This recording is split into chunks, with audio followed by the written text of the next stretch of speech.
मैं ऐसा ऐसा गाना सुन के तो मुखों गावे मन करे, लेकिन का करवा की ऐसा ना सुर है, ना ताल है, ना गाला है, ना कोनो है।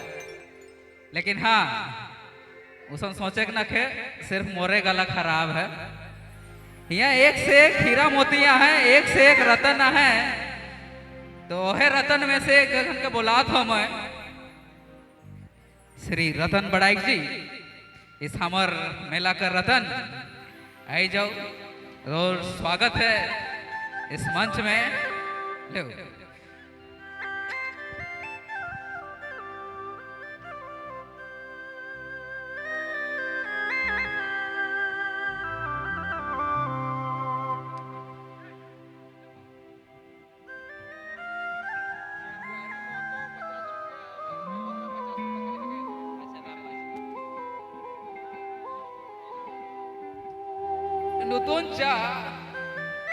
नुतुंचा लसिया कहत है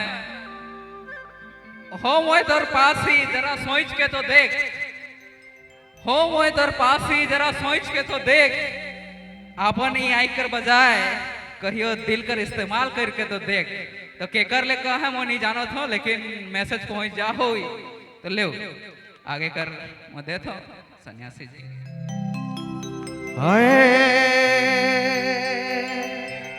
हाल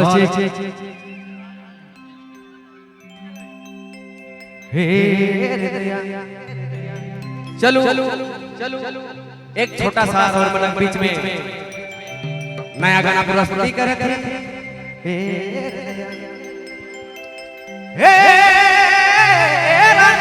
प्रेम बात तुझे जाने।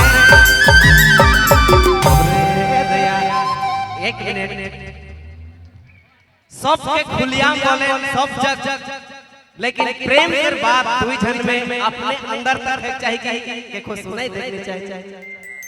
हे रानी प्रेम बात दो ये जाने, जिंदगी ले बोल पदिया के जगे, बोल पदिया के जगे। हे रानी हे बना प्रेम बात दो ये, प्रेम बात दो ये जाने।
प्रेम बात दुई झन ज्यादा नहीं